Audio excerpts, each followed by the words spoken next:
Alright, hello guys, how's it going? In today's video we're going to be talking about a potentially major upcoming snowstorm for a lot of New England, potentially the northeastern United States, and even potentially the Great Lakes regions. Now before I get started with this video though, I would ask that you do subscribe if you do think weather related content, and also make sure to share this video with your friends, family, and social media.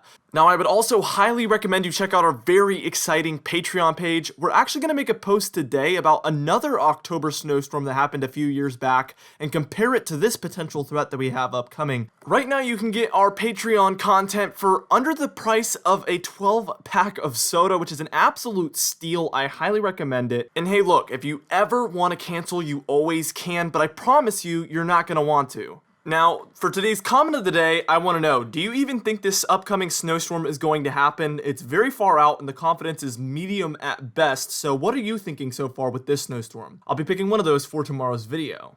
Now let's get into this video, and first things first, we're going to be taking a look actually at where our low pressure center is going to come from. And if you remember, we've been talking about a low pressure center that's going to dive down in the Rockies and bring a pretty major snowstorm over there.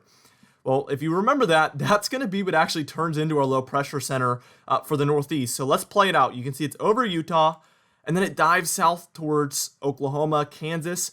And then as you can see, by the time we're reaching Friday morning, this is next Friday morning, this is a very northern-based example of one of the models. But as you can see, that low pressure center ends up over Connecticut and Massachusetts. So this is going to be a full country low pressure center, very, very interesting there. What we're going to do is we're actually going to move on, and then we're going to take a look at the full GFS projection of this storm, the European model's projection of this storm, and just take a look at some of the snowfall forecasts according to different models, including some of the Ensemble models.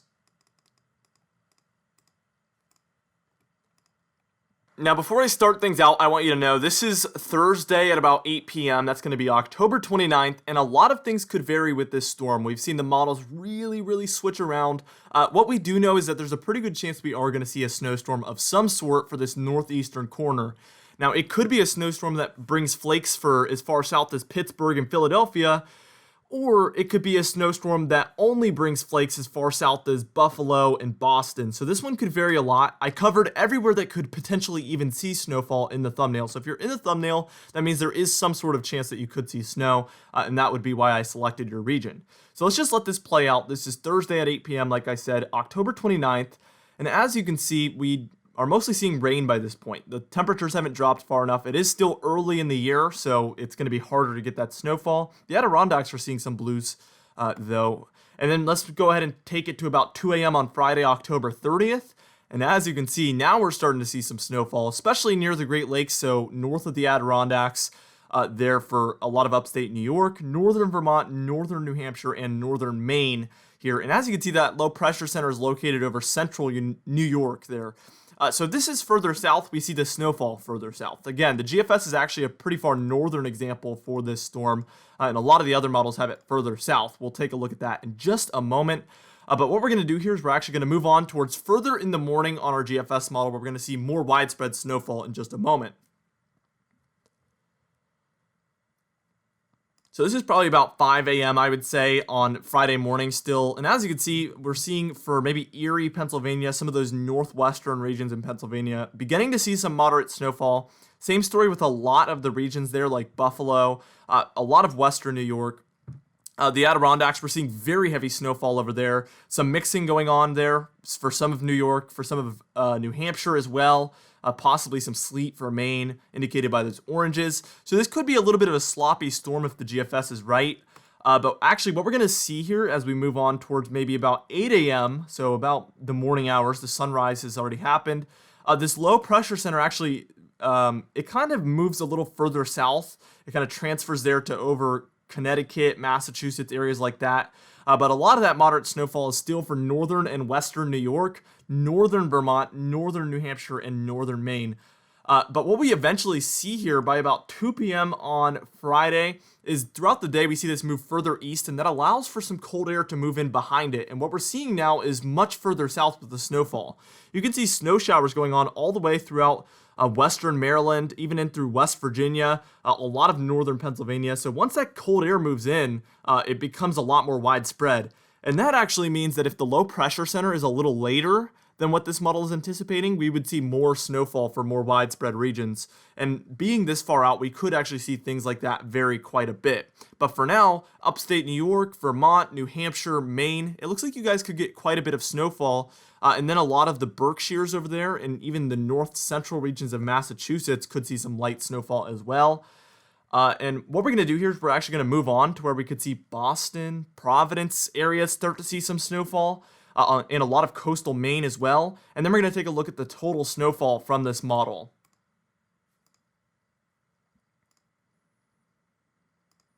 So we're taking a look here at about 8 p.m. on Friday. So as we get throughout the day on Friday, more and more cold air moves in. The low pressure center is well offshore now, and we're seeing some of that moderate snowfall for some of the similar regions. So still upstate New York, Vermont, New Hampshire. Also notice there on the Pennsylvania-Ohio border, we're seeing some snow showers. So some very potent cold air is potentially going to be happening. Oh, and I forgot to mention, this is the day before Halloween. So that's, I guess, crucial as well, because we're seeing most of that snowfall happen on the 30th and even in through the morning of the 31st.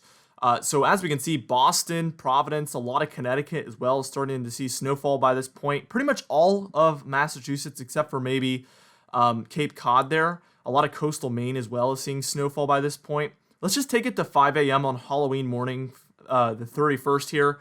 And as you can see, we're still seeing some snow showers there for Massachusetts and Maine. And as you can see, actually, Cape Cod does eventually switch to snow at some point overnight that night. So you might see a little bit. Let's take a look at that total snowfall actually real quickly. And as you can see, anywhere in the grays, you're taking a look at, I guess, under 2 inches of snow. So for a lot of Connecticut and Massachusetts, you could be around 1 inch to 2 inches there. Keep in mind, this is total snowfall, not accumulated snowfall. So this is the amount of snow that's going to fall out of the sky. But as we know, a lot of the snow that falls out of the sky oftentimes does not instantly accumulate. So this is going to be a little overdone. And I really just think it might be a little overdone a lot for those northern regions. But as you can see, anywhere in the blues is 2 to 6 inches of snow. So pretty much all of Vermont, all of New Hampshire, all of Maine, and the northern portions of Massachusetts, and a lot of upstate New York are all going to be at least at those amounts. We see some purples, that's 6 to 10 inches of snow, and then the pinks is anywhere from 10 to 20 inches of snow. So this could actually be quite a major snowstorm, as you can see. I would consider anything over 8 inches of snow to be quite major. So we're seeing a lot of potential for that according to our GFS model. So that's kind of my reasoning for saying the potential for major snowstorm here. So what we're going to do here is we're actually going to quickly move on to our European model, and then we're going to start taking a look at what a lot of our Ensemble models have to say about the storm, and then we're going to pretty much just close out the video.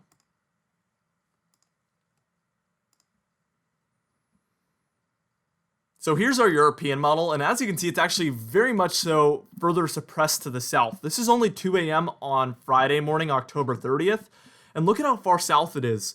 I guess it's horizontal with like central New Jersey there, I would say, or maybe New York City.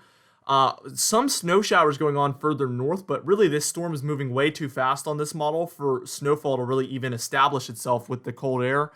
We do eventually see a secondary low develop, and throughout Pennsylvania, we see some moderate snowfall throughout the afternoon hours on Friday. But again, this is significantly further south than what the GFS model was showing. We even see Philadelphia seeing some snowfall here, northern New Jersey, and probably even eventually New York City. But once you look at the total snowfall here, like we're taking a look at, it's very suppressed because of how far south it is. So this would actually mean less snow, significantly less, if the European model was right. So this would not be a major snowstorm at all.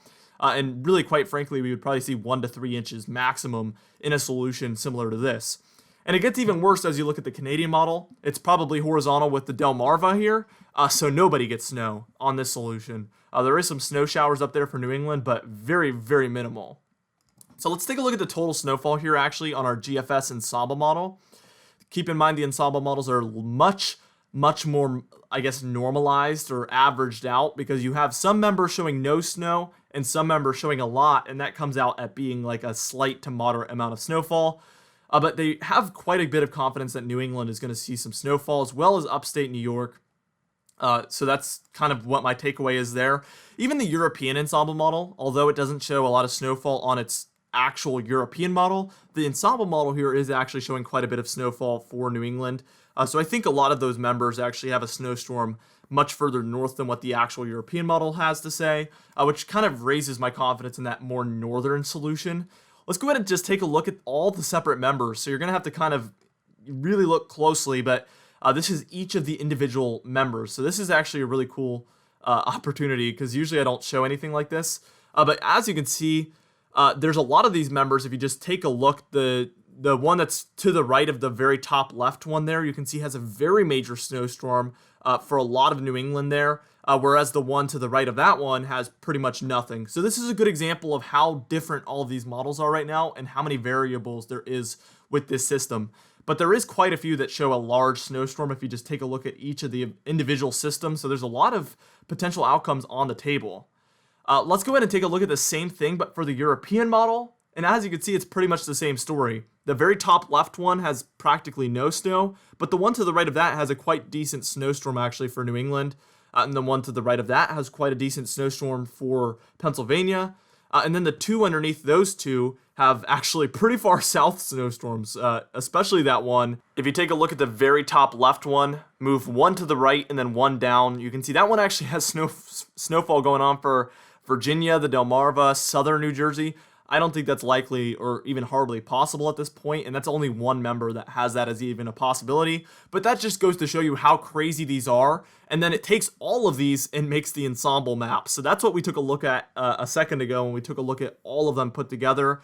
So you can tell how averaged out it has to be with all of these potential options on the table.